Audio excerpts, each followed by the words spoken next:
José Luiz Oreiro. Prazer enorme entrevistá-lo, professor. Boa noite, tudo bom? Boa noite, Léo. Boa noite a todas e todos que estão nos assistindo nesse momento. É isso, professor. Eu vim introduzindo aqui um pouco da nossa pauta. Gostaria de começar por uma questão que eu vinha discutindo mais cedo aqui com os meus colegas, que é a questão do PIX. Recentemente, o economista, prêmio Nobel de Economia, Paul Krugman, ele escreveu um artigo muito elogioso do PIX, falando que o PIX é o futuro do dinheiro, que o Brasil pode ter inventado o futuro do dinheiro, que o Brasil está muito mais avançado no debate sobre tecnologia financeira do que os próprios Estados Unidos. E agora os Estados Unidos, é claro, atacando, investigando, na verdade, aí essa plataforma de pagamentos. Bom, não sei se você chegou a se aprofundar nesse artigo, mas eu queria te levantar a bola para falar um pouco da plataforma, desses ataques e, enfim, como talvez, né, proteger o Pix agora diante dessa ofensiva. Bom, Léo, é assim. Bom, eu vi os comentários do Prêmio Nobel de Economia, Paul Krugman, e assim, o Krugman meio que descobriu a roda, né? Para quem minimamente conhece os Estados Unidos e mesmo a União Europeia, a gente sabe que o nosso sistema financeiro é muito mais avançado do ponto de vista de tecnologia de meios de pagamento do que nos Estados Unidos e na Europa. Vou te dar um caso muito prático e muito emblemático. Pandemia da Covid-19, certo? Bom, o Brasil adotou o programa de renda emergencial, em que as pessoas recebiam por aplicativo. Ou seja, tinha um celular, você entrava no aplicativo, se habilitava e você recebia o dinheiro na conta, né, para você gastar.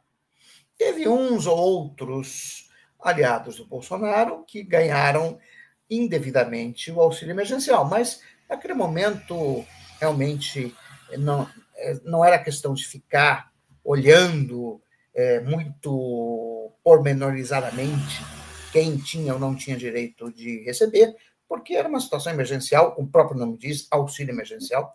Então, quando é emergência, você faz o que se deve numa situação emergencial, que é atender as pessoas.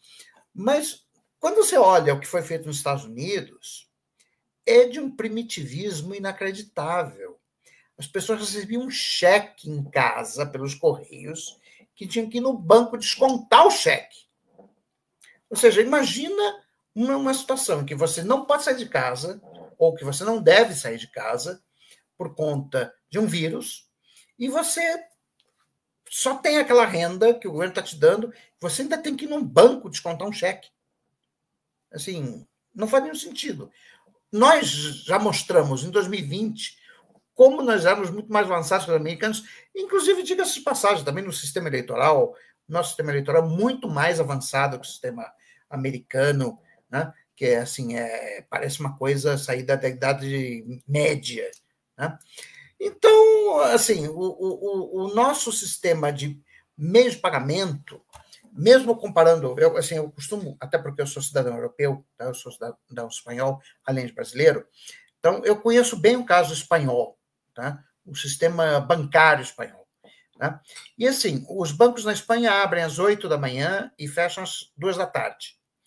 E no horário de 8 às 9 da manhã, as agências ficam lotadas, porque as pessoas vão fazer gestões, vão tirar dinheiro, depositar dinheiro, pagar contas, etc.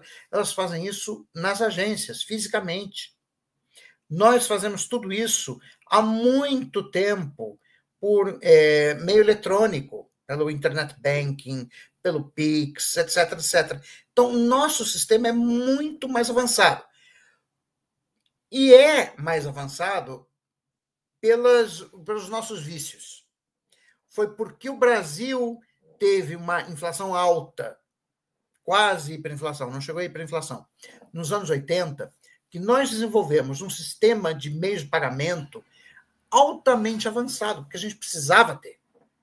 Coisa que os Estados Unidos e a Europa não precisaram ter. Foi a necessidade se transformou em virtude.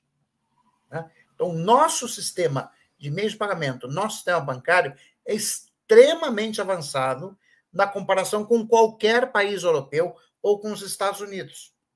Entendeu? Então, aí isso foi uma evolução natural do nosso sistema de meios de pagamento e chegamos ao Pix. Quer dizer, o Pix teve por objetivo, e aqui a gente tem que dar o reconhecimento, o mérito a quem tem, quer dizer, o Roberto Campos Neto, apesar de eu ter milhares de críticas com respeito ao Roberto Campos Neto, ele identificou um problema no Brasil, que era a desbancarização, ou seja, um percentual significativo da população brasileira não tinha acesso aos meios de pagamento, né? Ao sistema bancário, etc. Então, eles criaram um sistema de meios de pagamento instantâneo, 24 horas, que é o Pix, né?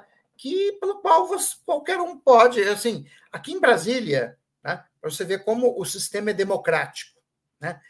As pessoas que pedem dinheiro no sinal gastam Pix.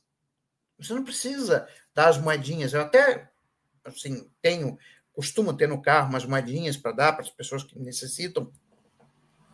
Mas você tem Pix. Você pode fazer um Pix para a pessoa que pede dinheiro no sinal. Então, isso mostra a sofisticação do nosso sistema de meios de pagamento. Bom, o que isso incomoda os americanos? Obviamente que é só a gente lembrar que Visa, Mastercard, que são administradoras de cartões de crédito, são empresas norte-americanas, né? E que estão perdendo mercado no Brasil por conta do Pix. Então, isso se insere dentro do contexto mais geral de decadência. Eu estive falando isso hoje no CB Poder aqui em Brasília, na TV Brasília, sobre isso. Os americanos não conseguem lidar com o fato de que eles são uma potência em declínio. Assim simples. E todas as atitudes que o governo Trump está fazendo, esse é agora o segundo. E também o primeiro, eu quero lembrar esse ponto aqui. Tá? O Obama, né, ele tinha feito um grande acordo, que era a parceria Transpacífico, cujo objetivo era isolar a China. Qual foi uma das primeiras atitudes do governo Trump? Acabar com a parceria Transpacífico. Ou seja, o mecanismo que o Obama tinha desenhado de uma maestria, era perfeito, para isolar a China. Que você tinha os países ali do Pacífico, né? Austrália, Nova Zelândia, Japão, Coreia, nenhum deles tem grandes sentimentos com respeito à China, pelo contrário, eles são contra. Né? Então, ele tinha desenhado esse mecanismo. E a primeira coisa que o Trump faz é implodir o mecanismo. Pelo qual os Estados Unidos poderiam isolar a China. Depois daí, a Inês é morta, como se diria no Brasil. Tá? Então, assim, o que eu vejo é uma potência que não aceita um fato accompli, que é a decadência dos Estados Unidos como potência líder no mundo, e está nos estertores de morte, não se recusa a entrar no caixão. Né? Mas, c'est la vie, mon cher.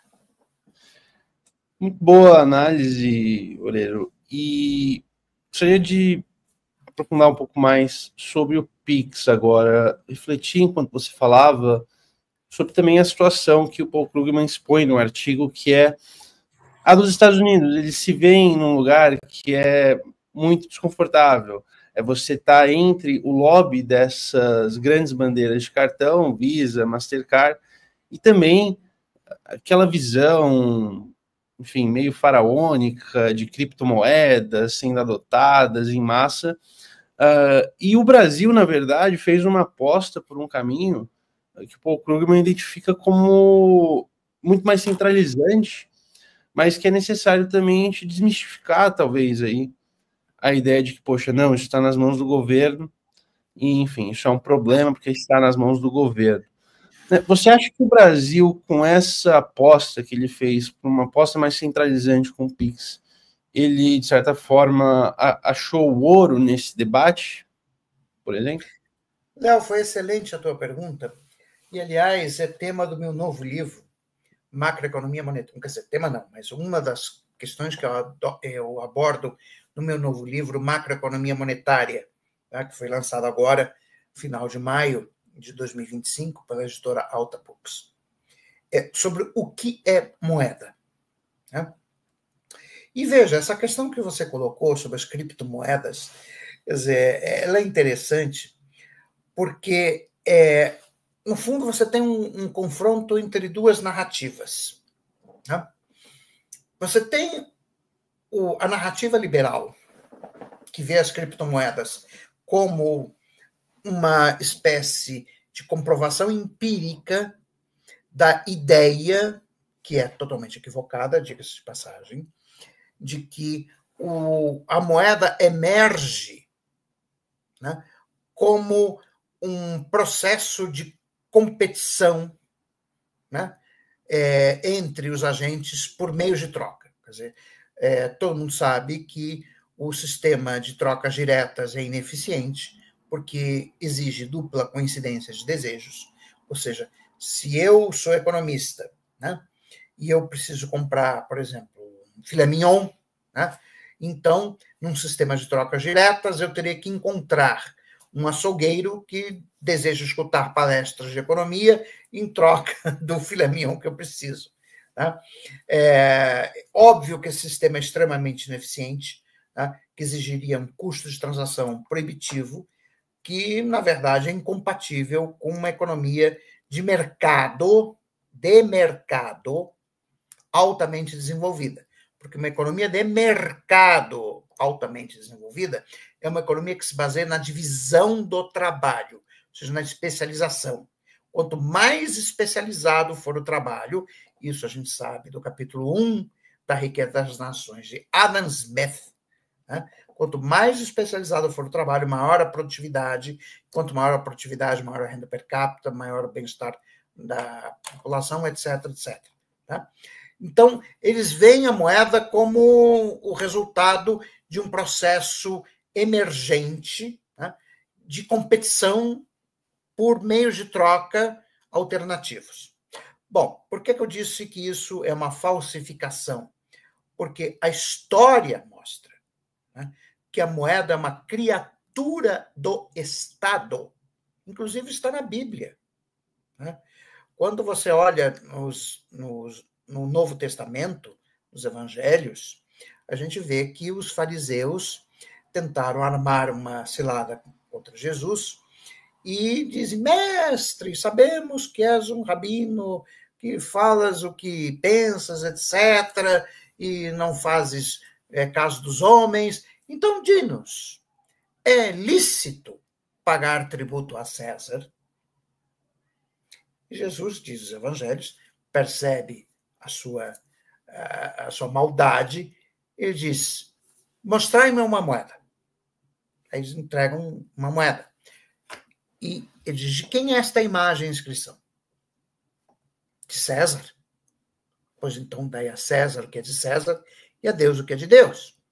Ali está claro, nessa passagem do evangelho, que a moeda é uma criatura do Estado, é de César. É César que dá o valor à moeda. Tá? Então, essa é, que eu estou usando o exemplo bíblico, mas é a ideia da escola cartalista em teoria monetária, de que o valor da moeda advém da fiat, da confiança que os agentes têm no emissor da moeda, que é César, que é o Estado. Né? Então, veja, quando se fala de criptomoedas, isso é uma contradição em termos. Por quê?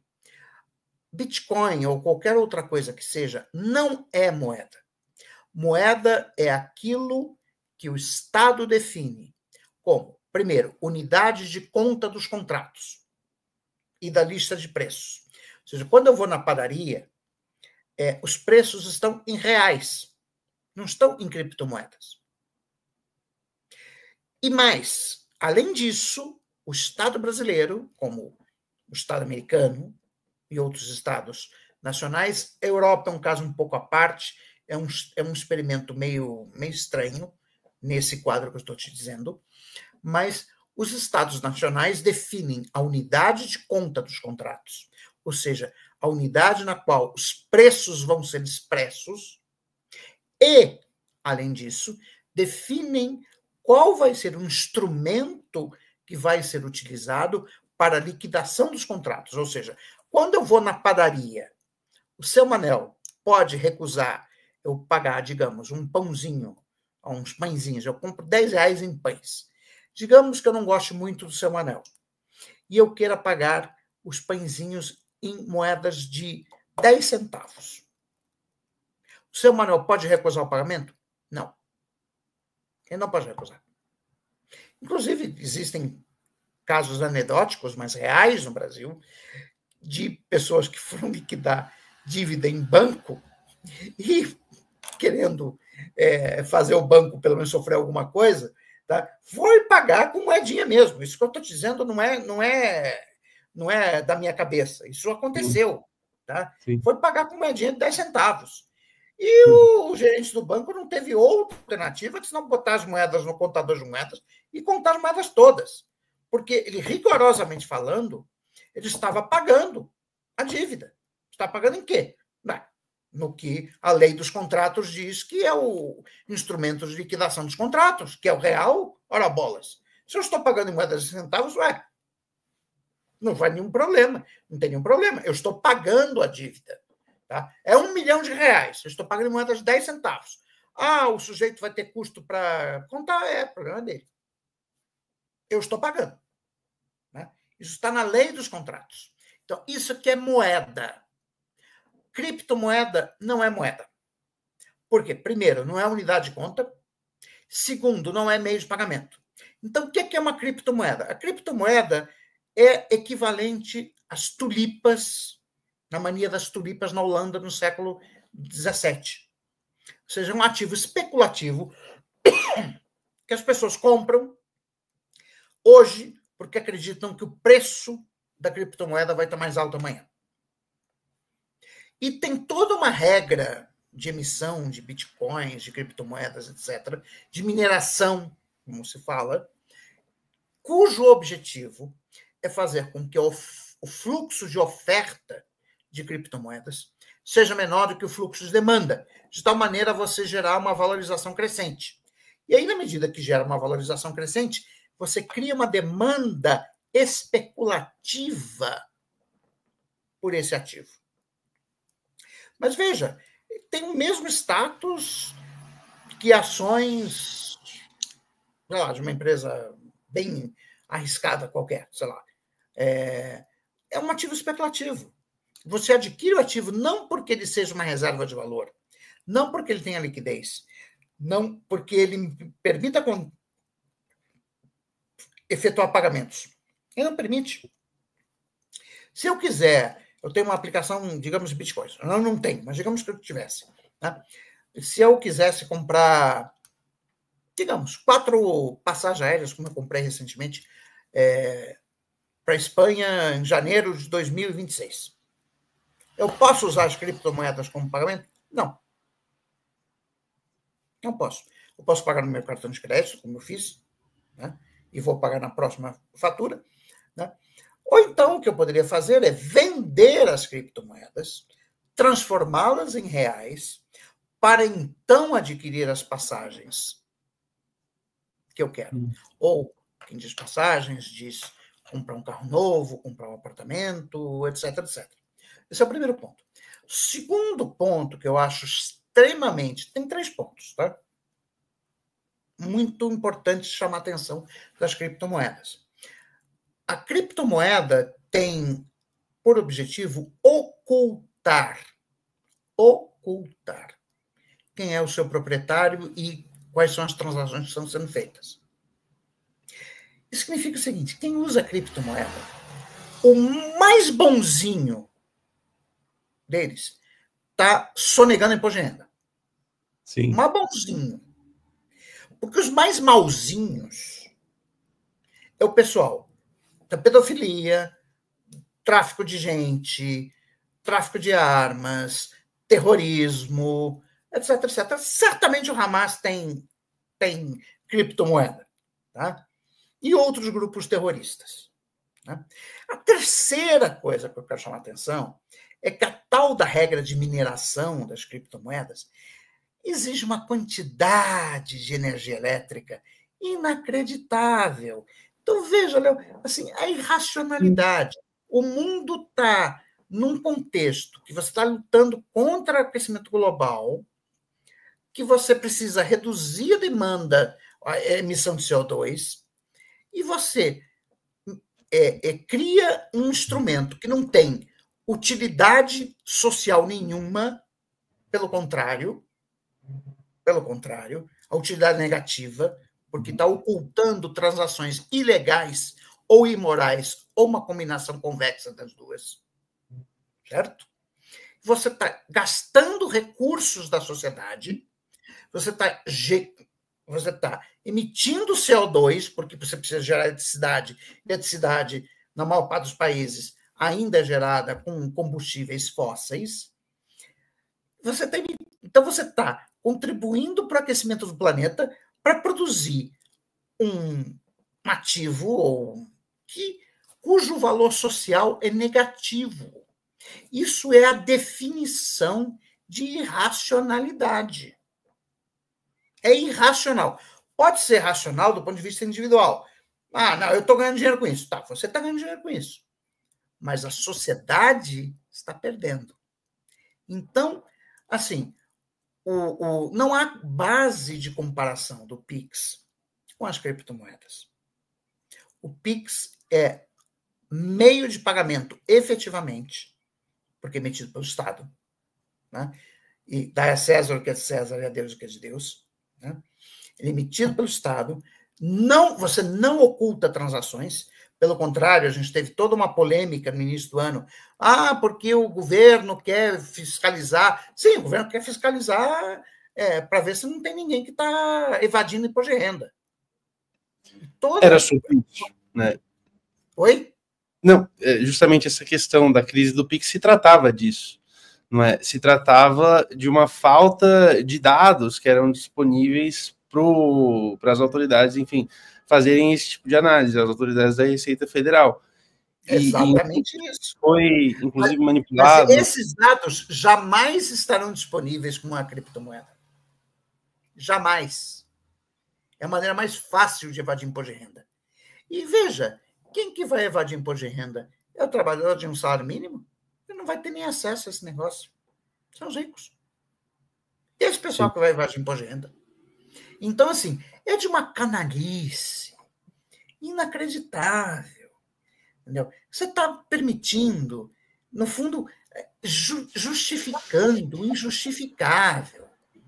De que gente com muito dinheiro, e cujo dinheiro pode, inclusive, vir de fontes ilegais ou imorais, possa continuar impune. Tá? Então, realmente, não faz nenhum sentido.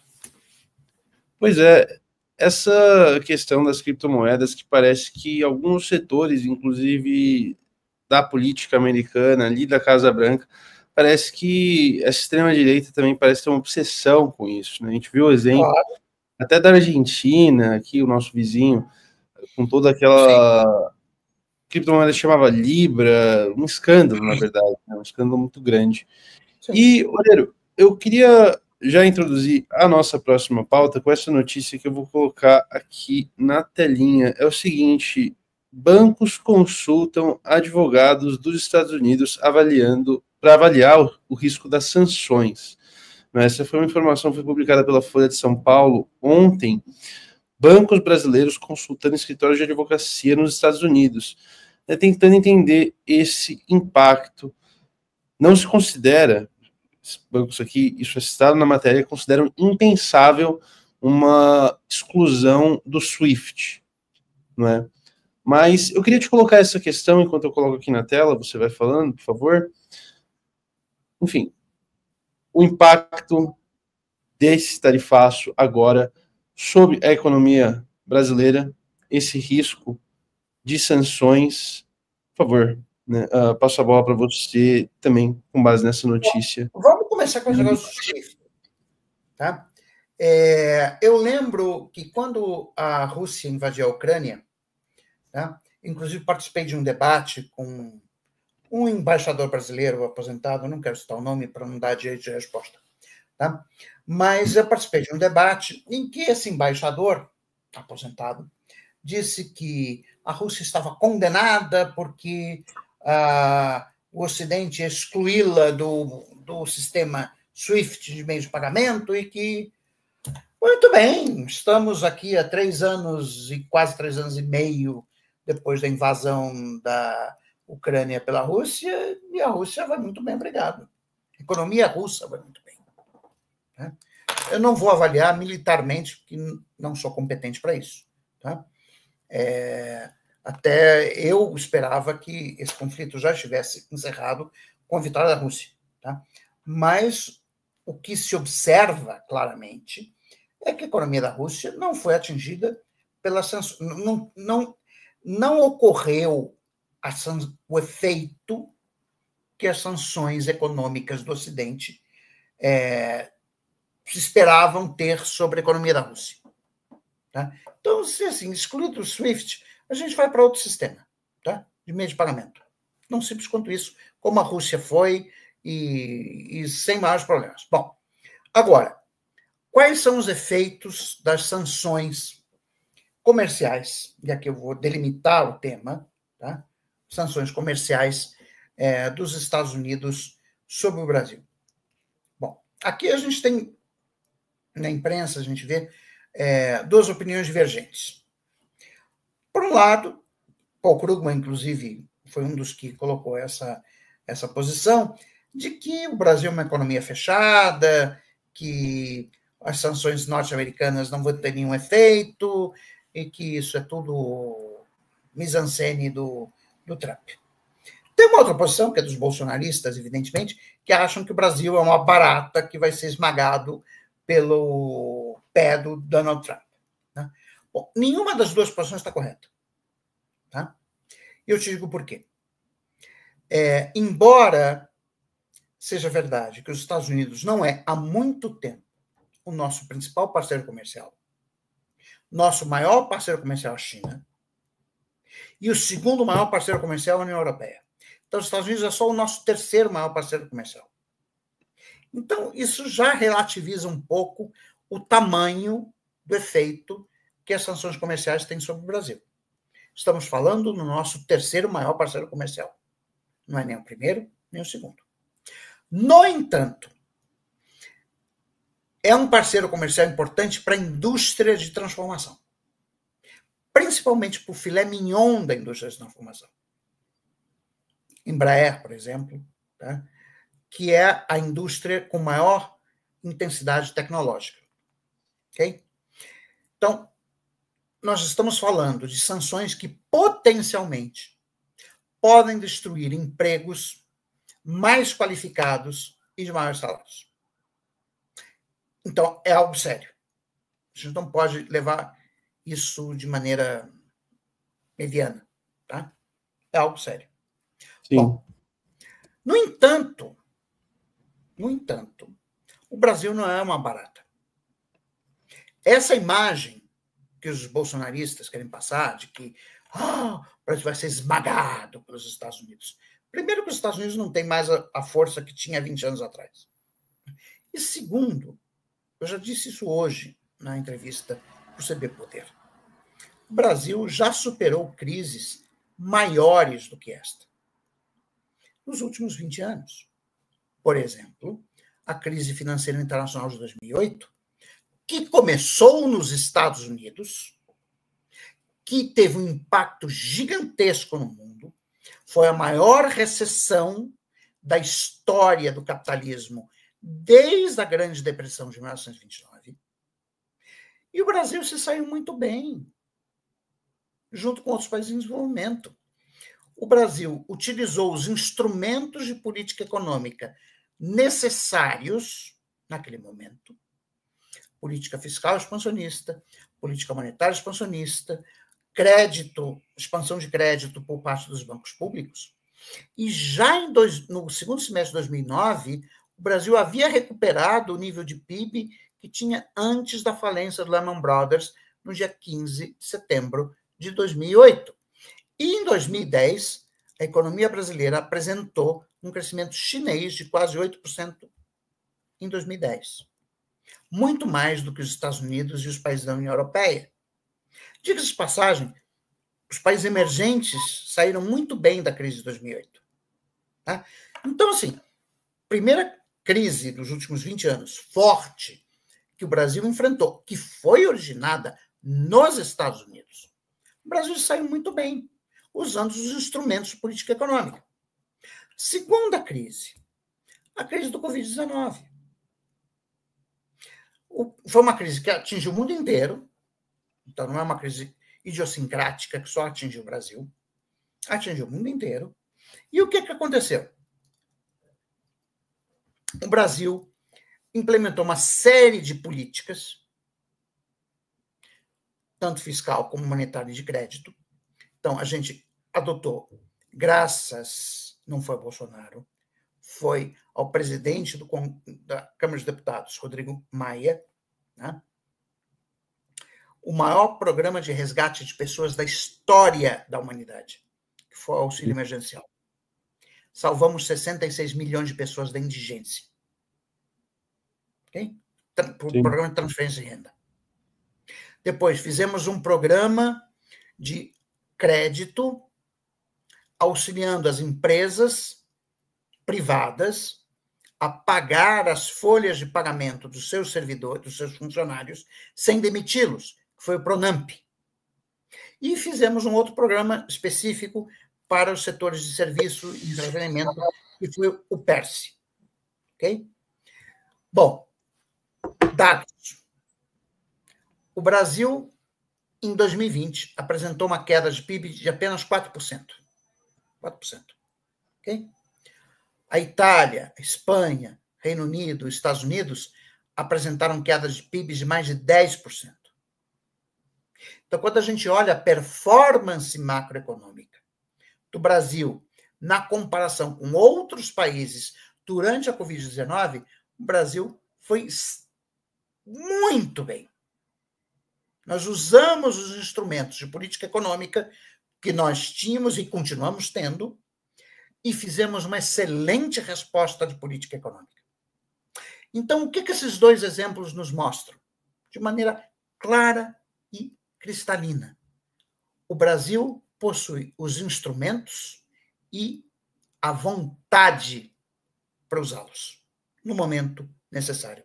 Eu não tenho nenhuma dúvida de que o governo brasileiro possui os instrumentos e possui a vontade para usá-los nesta crisezinha, tá? Que comparado com a crise de 2008 ou com o Covid-19, como diria o presidente Lula, é só uma marolinha feita pelo Trump.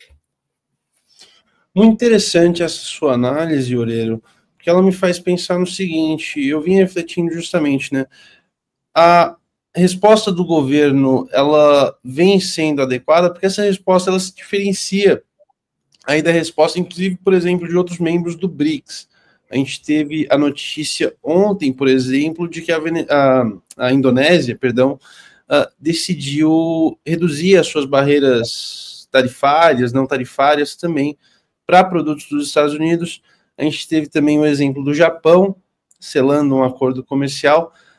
Também, possivelmente, imagino ainda, para ser firmado um acordo com a Índia. E, na verdade, o Brasil indo por uma rota que, enfim, por enquanto, ela vem sendo, sim, né, de recorrer aos organismos internacionais. A gente teve hoje a ação na OMC, e essa defesa, de fato, né, dos produtores nacionais, essa postura do governo. Eu queria que você analisasse um pouco esse contraste e, enfim, na sua opinião, né, se esse caminho adotado pelo governo ele é o caminho correto diante da situação toda? Então, veja, Léo, tem muito jogo de cena nessas reações dos outros governos. Para começar, e aqui é importante estabelecer uma diferença, com o Japão, com a Indonésia e com outros países, os Estados Unidos estão fazendo reclamações comerciais. Okay? Quando se trata de uma divergência comercial, existe o espaço para negociação. Eu não vejo nenhum problema. Tá? Okay? Com o Brasil, não é isso. Com o Brasil, se trata de uma chantagem inaceitável em que um governo estrangeiro quer impor sua vontade sobre as instituições legítimas do Estado brasileiro. Concretamente, o que o Trump está fazendo, ele está usando as tarifas comerciais como pretexto, se é o desejo dele ou não, isso é outra história, para gerar um indulto para uma pessoa que está sendo, não foi ainda condenada, uma pessoa, não vou dizer o nome dessa pessoa, que todo mundo sabe, né, mas que está sendo processada pelas instituições de um Estado democrático de direito e tem acesso a ampla defesa. Okay? Isso é um absurdo. Quem se põe ao lado desse tipo de coisa é traidor da pátria. E traidor na nossa Constituição. Isso na nossa Constituição. Em caso de guerra, a pena para traição em caso de guerra é a morte. Isso está na nossa Constituição. Tenho que deixar bem claro aqui que o Brasil não está em estado de guerra com os Estados Unidos. Mas, em caso de guerra, esse tipo de comportamento é punível com a pena de morte. Ok? Então, é disso que nós estamos falando. Estamos falando de alta traição à pátria. É disso que se fala. Sim. Ok? Bom, então isso é como dizem os americanos, é um non-starter, é um não começo. Se o Trump coloca como condição para não aplicar as sanções que as instituições do Estado brasileiro, que é um Estado soberano, desde o dia 7 de setembro de 1822, seja se subjugar aos desejos de uma potência estrangeira, então não existe negociação possível. Assim simples. Sim. É disso que se trata, Oreiro. Eu também vejo dessa forma, né? Esse ataque tarifário é um ataque político, é um ataque que foi claramente, né, direcionado aí para a questão do Bolsonaro. Também a gente consegue ver vários outros motivos, né? Não são motivos comerciais, como você disse, são motivos que estão relacionados aí ao BRICS, o Trump ameaçando tarifas adicionais, inclusive, agora relacionadas ao BRICS. Mas eu queria te colocar uma pergunta agora, Oleiro, para a gente pensar um pouco ainda mais nessa reação do governo do presidente Lula. A gente tem esse prazo para as tarifas entrarem em vigor se esgotando daqui uma semana, um pouquinho mais, dia 1º de agosto, e o governo aí avaliando quais meios podem ser criados para proteger aí os produtores nacionais. Eu vi conversas aí de que, quer dizer, vi reportagens, na verdade, tratando de que o governo pode criar um fundo voltado para os produtores que vão ser mais afetados, para os setores mais afetados. Enfim, quais medidas podem ser tomadas se nada for solucionado até lá? Bom, primeiro que eu tenho confiança, porque tenho minhas fontes, mas não posso revelar, tá? De que haverá diversas exceções ao tarifaço do Trump. Tá? Isso eu posso te dizer. Só não posso, eu digo milagre, mas eu não digo santo. tá? Eu não posso falar a fonte, mas eu te digo que, neste momento, aqui na capital, estão sendo negociados com o embaixador dos Estados Unidos no Brasil exceções ao tarifaço. Tá? Isso eu sei. Isso eu sei porque eu vi. Tá? Bom, dito isso, tá? O que o Brasil pode fazer?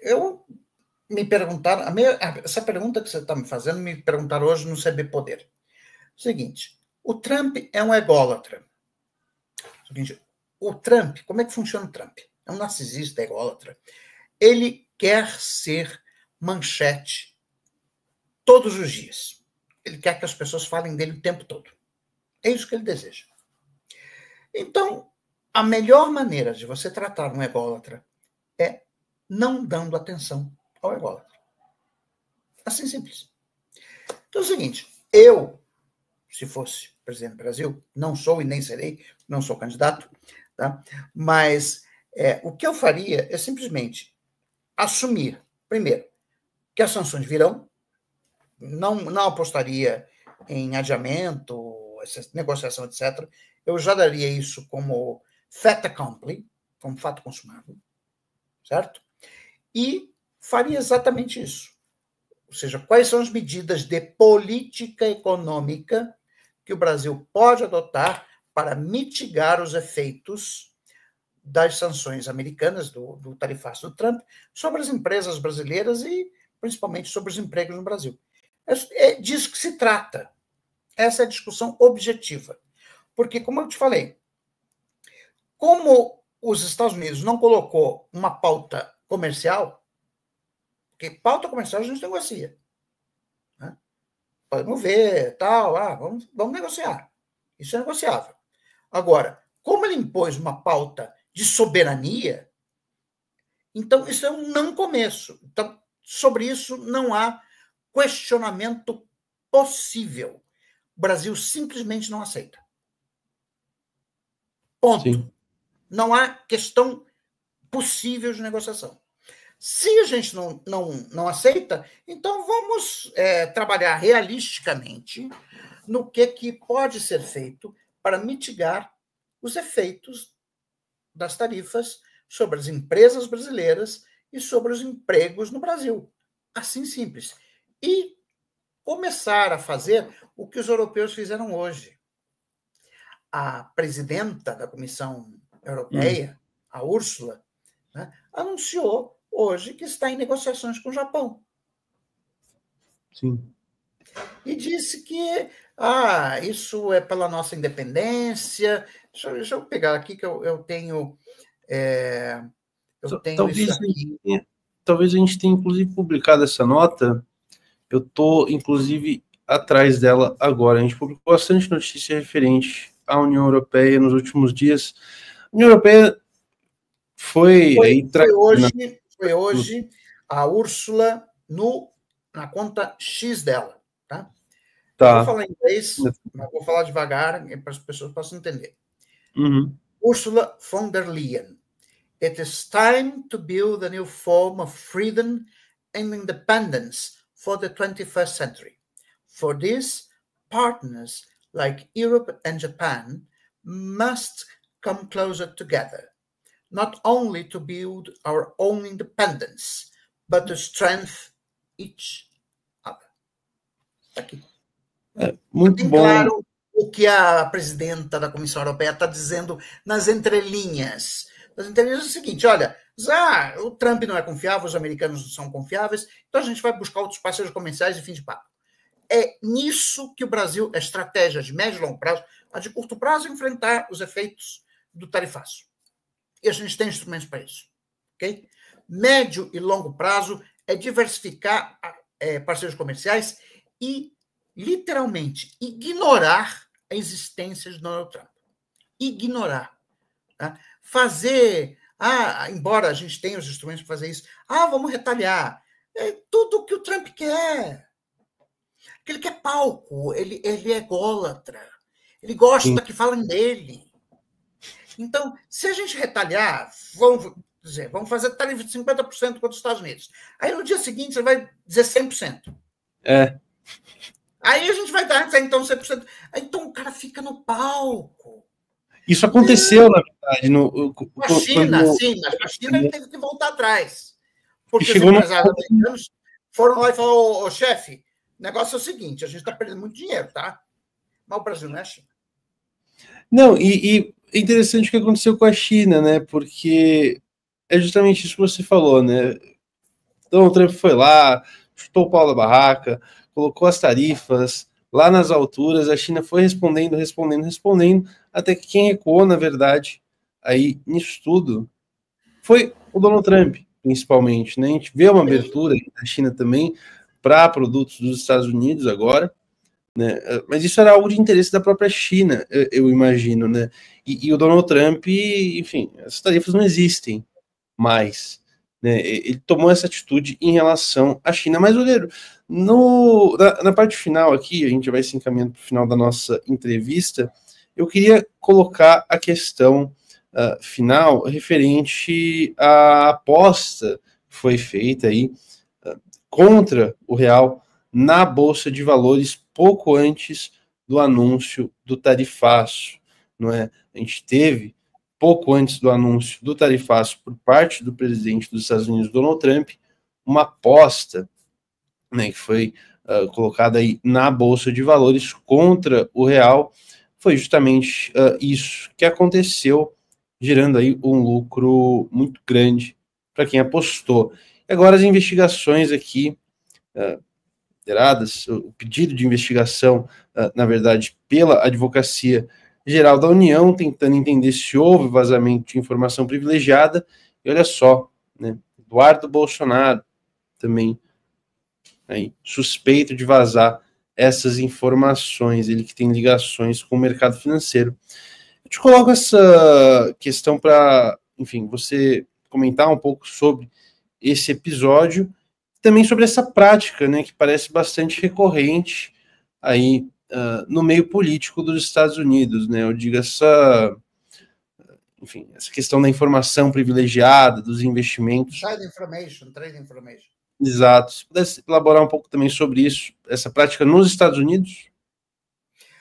Bom, assim, Léo, assim, aqui eu tenho que ser muito cuidadoso, porque trata-se de um assunto de polícia, tá? E eu não sou autoridade policial, tá? Então, assim, realmente houve uma transação atípica, tá?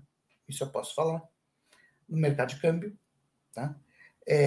No dia que foram anunciadas as sanções. Aparentemente, houve gente que se beneficiou, e isso é uma questão de regulação. Mas veja, o Banco Central do Brasil é quem deve fazer a regulação. Quem regula o mercado financeiro no Brasil são duas instituições, é o Banco Central do Brasil e a CVM. Então, cabe a essas instituições se pronunciarem. Houve a queixa, não sei exatamente quem fez, não lembro agora a pessoa que fez, né? Mas o Banco Central é acionado para investigar. Ótimo. É exatamente isso. Cabe ao Banco Central apurar esses fatos.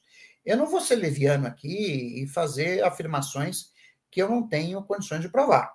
Tá? Isso eu não vou fazer. Eu não quero um processo. Tá? Mas realmente foram transações atípicas, tá? E que, sim, merecem ser investigadas. Se for comprovado que houve dolo, quem foi responsável seja punido. Se não, tudo bem, segue o jogo. Tá? Mas realmente é algo que cabe ao Banco Central do Brasil apurar, ainda mais quando é transações de mercado de câmbio, tá? Isso é função do Banco Central do Brasil, tá? Apurar de forma rigorosa e técnica e isenta se houve ou não dolo nessas transações, ou se foi simplesmente um acaso, pode ter sido também, não sabemos, tá? Mas que isso seja apurado e, se realmente houver dolo, que os culpados sejam exemplarmente punidos. Pois é, a gente tem toda essa expectativa, todas as notícias que saem referentes ao Eduardo Bolsonaro, é cada coisa mais escandalosa que a outra, mas para a gente também, enfim, ir fechando, talvez numa nota diferente, né, do que a gente vem falando, eu queria colocar para você, Oreiro, agora também umas questões internas, né? Parece que a gente anda tão preocupado com essa questão do tarifaço que a gente vai se perdendo um pouco nas notícias também importantes do cenário nacional.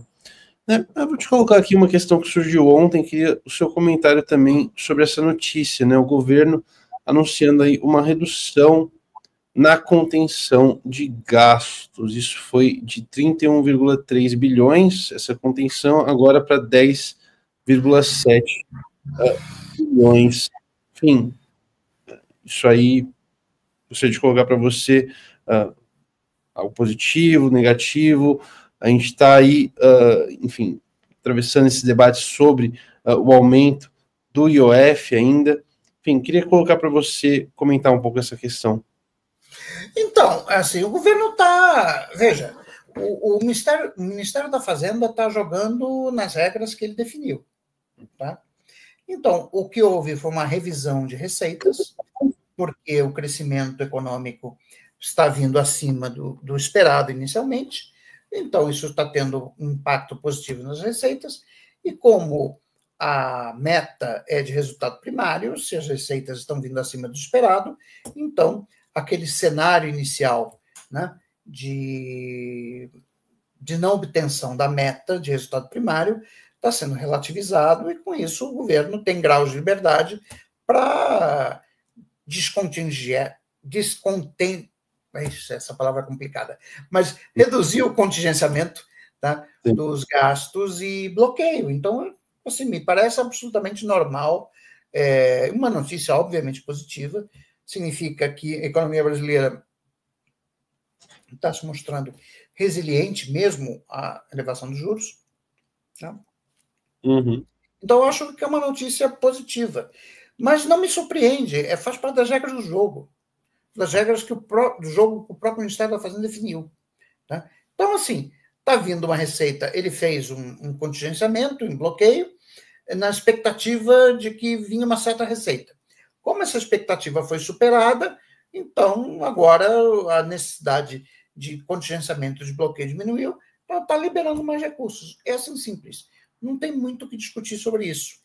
Isso está dentro das regras do jogo, tá? Que o próprio Ministério da Fazenda definiu. Se você concorda ou não concorda com as regras do jogo, isso é outra história. Mas o governo está, o Ministério da Fazenda em particular, está jogando de acordo com as regras do jogo que ele definiu.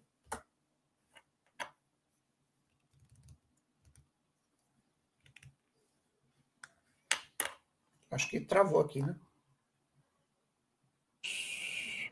Mas voltamos, Oreiro. Perdão, isso interrompeu aqui a sua fala, você vinha se referindo ao fato de que isso, na verdade, não gera nenhuma surpresa, faz parte das regras do jogo. Isso, que assim, faz parte das regras do jogo que o governo definiu.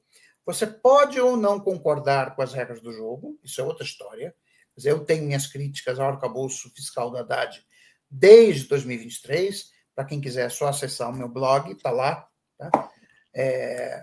Mas o governo está agindo estritamente dentro das regras do jogo que ele definiu. Então, quando você tem uma expectativa de receita que se mostra pessimista, ou seja, que as receitas estão vindo acima do esperado, então o contingenciamento, a necessidade de contingenciamento de bloqueio diminui. Assim simples. Muito bom, Oreiro. Bom, a gente vai encerrando aqui a nossa live. Vou agradecer cada uma das pessoas que participou da nossa transmissão de hoje. Mais uma vez, um prazer dividir a telinha com vocês, meus caros internautas, e com você também, Oreiro. Nossa entrevista especial de hoje. A gente aproveitou muito essa entrevista, conseguiu tratar aí várias questões, o PIX, o tarifaço, essas questões internas da economia nacional. Agradeço muito você ter aceitado o convite. A gente, enfim, vai produzir todos os materiais referentes a essa entrevista e passo a bola para você agora também fazer as suas considerações finais, por favor. Bom, antes de mais nada, quero agradecer ao convite do TV 247 e seu especificamente, Léo, por estar aqui hoje à noite. Hoje foi particularmente um dia bastante cansativo para mim, né? Essa é a última atividade que eu estou fazendo no dia de hoje. Em breve vou me retirar para dormir, tá? Mas assim, a mensagem final que eu quero deixar para os espectadores e espectadoras é o seguinte: não tenham medo, tá? O Brasil não é uma barata e o Trump não vai nos esmagar, tá? Lógico, não estou dizendo que vai ser difícil, que vai ser fácil, melhor dizendo, tá? Não estou dizendo que vai ser fácil, não estou dizendo que não vai ter custos, tá? O que eu estou dizendo é que o governo brasileiro, o Estado brasileiro, tem os instrumentos necessários para lidar com os efeitos do tarifaço. Nós não vamos negociar nas condições que o governo americano impôs. Se ele quiser discutir questões comerciais, o Brasil pode discutir. Isso é uma discussão. Não existem, nesse campo, não existem temas vetados. Não existem coisas que a gente não discute, não. Temas comerciais a gente discute, sem nenhum problema. Tá? Com nações civilizadas, conversam, etc., sem nenhum problema. Agora, esse tipo de imposição imperialista sobre o Brasil não aceita. E quem se alinha com esse tipo de posicionamento, traidor da pátria o é. E, repito, em condições de guerra, que não é o caso agora, mas em condições de guerra, o crime de alta traição é punível com a morte. É isso. É isso aí. Pode ficar de José Luiz Oleiro para a gente encerrando aqui. Boa noite de hoje. Mais uma vez, muito obrigado. Nada, meu caro. Por aqui. Valeu, pessoal.